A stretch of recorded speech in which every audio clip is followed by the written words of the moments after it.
రాజన్న సిరిసిల్ల జిల్లా సిరిసిల్ల పట్టణంలోని 30వ వార్డులో భారతీయ జనతా పార్టీ ఆధ్వర్యంలో జెండా ఆవిష్కరణ కార్యక్రమం ఘనంగా నిర్వహించినారు.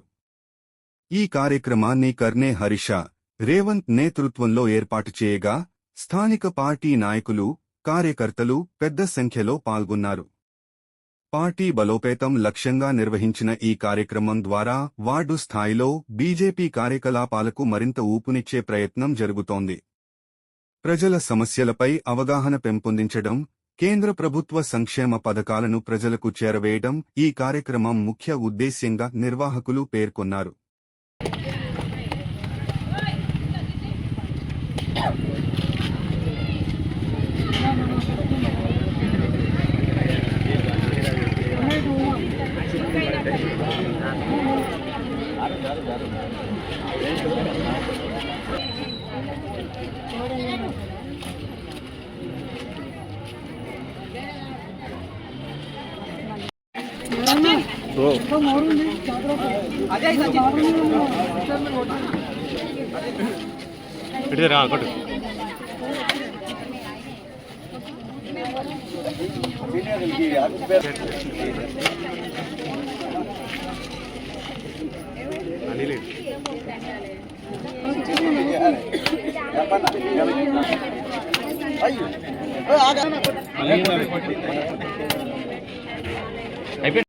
ఈ కార్యక్రమాన్ని ఏర్పాటు చేసి జెండా ఆవిష్కరణ చేయించారు.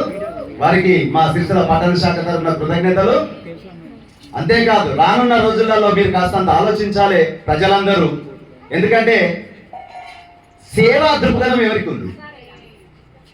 వాస్తవానికి Harish and Revanth software engineer అంటారు.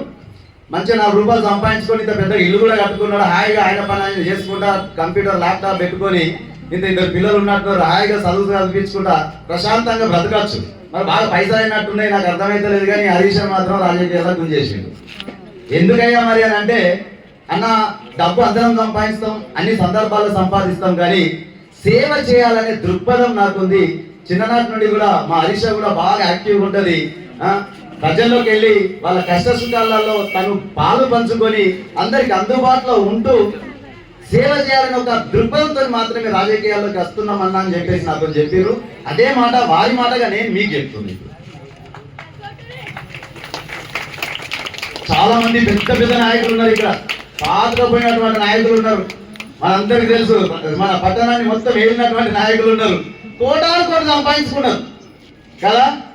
ఒకప్పుడు వాళ్ళ పరిస్థితి ఏంటి, ప్రస్తుత పరిస్థితి ఏంటి ఆలోచించురావా? గతంలో 2 పర్యాయాలు వాళ్ళ ప్రభుత్వం ఉండి ఎన్ని బిల్డింగ్లు కట్టుకున్నారు, ఎన్ని ఆస్తులు సంపాదించారు, ఎంత వ్యాపారాలు వృద్ధి చెందుకున్నారు, అదంతా మీకు కళ్ళ కట్టినట్టు కళ్ళ కనబడుతుంది. పెద్ద నాయకులని చెప్పుకుంటారు. సరే, వారు పెద్ద నాయకులే కావచ్చు, కానీ వాళ్ళ వ్యక్తిత్వం ఏంది, మా హరీష్ వాళ్ళ వ్యక్తిత్వం ఏంది ఒక్కసారి ఆలోచించారు దయచేసి. చిన్న పిల్లలు ఇప్పుడే జీవితం మొదలవుతుంది, కానీ ప్రజలకు మేలు చేయాలనే ఒక సదుద్దేశంతో వాళ్ళ రాజకీయ ప్రస్థానం ప్రారంభిస్తున్నారు. మీ అందరి చల్లని దీవెనలుండి సేవ చేసుకునేటువంటి అవకాశం కల్పించాలని మా భారతీయ జనతా పార్టీ పట్టణ శాఖ తరఫున మిమ్మల్ని అభ్యర్థిస్తూ ప్రార్థిస్తున్నాం. చాలా పెద్ద పెద్ద నాయకులు సిరిసిల్ల నేలేరు కోటాను సంపాదించుకున్నారు మీ దగ్గర ఉండే. సరే, మీకు ఏం చేసిరు ఏం చేయలేదు అనేది ఒకసారి ఆలోచించుర్రి. లారీలు వెనకాల మెదలు ఎక్కడ కూడా పెట్టుకున్నారో తెలియదు, ఏడ పెద్ద పెద్ద ఇండస్ట్రీలు కడుతున్నారో తెలియదు. కానీ మిమ్మల్ని మాత్రం ఎక్కడేసిన దొంగడు అక్కడలాగానే ఉందా లేదా ఒకసారి మీ జీవితాలలో ఏమన్నా మార్పు వచ్చిందా ఆలోచించారు. 10 ఏళ్ళకి ఇప్పటికి ఈ 10 సంవత్సరాలలో మీ జీవితాల్లో ఏమైనా మార్పు వచ్చిందా? మరి మిమ్మల్ని లీడ్ చేస్తున్నటువంటి నాయకుల జీవితాల్లో ఎంత మార్పు వచ్చింది? ఒక్కసారి మనసు పెట్టి ఆలోచించారు తల్లి. ఇక్కడ ఇంతకుముందు చేసినటువంటి గవర్నమెంట్ వాళ్ళకు ఉన్నటువంటి ఆ నాయకుడు అయితే ఇక్కడ శాసనసభ్యులు, స్థానిక శాసనసభ్యులు ఈ 2 ఏళ్ళలో ఎప్పుడైనా ముఖం కావడదా మీకు? ఎక్కడైనా మస్తు చేసినా అన్నాడు. ఏ మూలకు ఎక్కడ వేసిన మురికొప్పలు అక్కడనే ఉంటున్నాయి. ఆ రోడ్ల నీడికే గాంధీ కాడికో లేకుంటే బస్ స్టాండ్కి పోతే డెలివరీ కాని వాళ్ళు అయితే డెలివరీ అయిపోతారు. అవునా కదా? మరి ఏం డెవలప్ చేసి ఏడు చేసారు? వాళ్ళు మాత్రం కోట్లు సంపాదించుకొని బిల్డింగ్ల మీద బిల్డింగ్లు అయితే కట్టుకుంటారు. మన భారతీయ జనతా పార్టీలో అట్లుండదు తల్లి. ఒకటే ఆలోచించు, సేవ చేయాలి ఒక ధర్మం కోసం. ఇక్కడ ఉన్నటువంటి ఆ రాజరాజేశ్వర స్వామి ఆశీస్సులతోని, ఆ అమ్మవారి దీవెనలతోని ధర్మం వైపు ఉండే పార్టీ భారతీయ జనతా పార్టీ. కనుక మీరు ఈసారి వేసేది ఆ అమ్మవారి ఆశీస్సుతోని ధర్మాన్ని కాపాడేటువంటి భారతీయ జనతా పార్టీకి ఓటేయాలని మిమ్మల్ని అందరినీ చేతులు జోడించి వేడుకుంటున్నా తల్లి.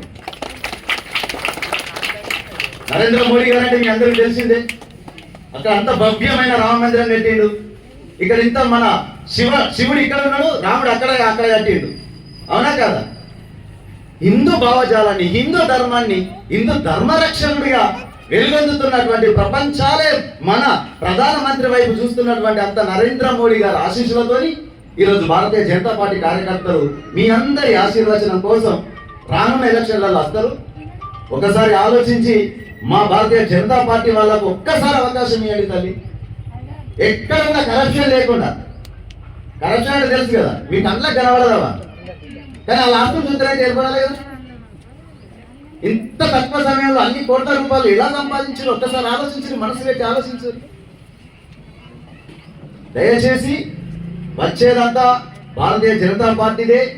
రాష్ట్రంలో కావచ్చు, దేశంలో అయితే ప్రతి రాష్ట్రంలో ఆల్రెడీ జెండా ఎగిరెత్తురు భారతీయ జనతా పార్టీ. ఒక 3-4 రాష్ట్రాలు మాత్రమే మిగిలినాయి, అందులో మన తెలంగాణ కూడా.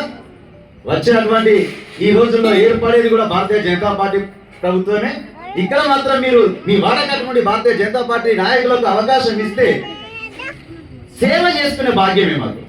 మేము పైసలు సంపాదించుకోవడానికి అయితే కాదు, ఈ పదవిని అర్థం పెట్టుకొని సేవ చేసుకోవడానికి మా పిల్లలు వచ్చారు. దయచేసి ఆశీర్వదించాలని మనస్ఫూర్తిగా మిమ్మల్ని చేతులు జోడించి వేడుకుంటున్నాను. ఒకసారి భారత్ మాతాకి